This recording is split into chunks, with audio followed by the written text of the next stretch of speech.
ମୁଁ पंडित मुरलीधर भारती गोस्वामी अध्यक्ष विश्व प्रार्थना दिवस ट्रस्ट।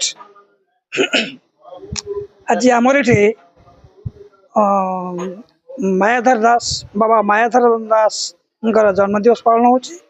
आज बुद्ध पूर्णिमा गुरु पूर्णिमा से जड़े गुरु तांकर जन्मदिन 59तम जन्म दिवस आज पालन कर अवसर में एठी गीता यज्ञ राति की नाम संकीर्तन समूह प्रार्थना बहुत व्यवस्था कराई। जहा आज कार समय रे दुर्दिन रे ये सब आध्यात्मिकतार आवश्यकता रही।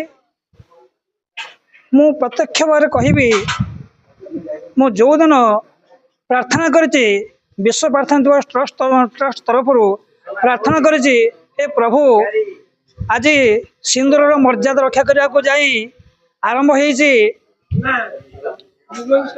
ऑपरेशन सिंदूर आउ जने कि कहारी सिंदूर जमते न जाऊ से आपण साहा हुंतु युद्ध अवसान हेउ कहीं यार क्षतिग्रस्त न हुंतु आपण मान विश्वास करेंगे न करें से वीडियो भी मुझे रखी से दिन ता प्रभाव पड़ी से दिन तार को डिक्लेयर कर युद्ध बंद हो तेणु प्रार्थना शक्ति केते आप अनुभव करें।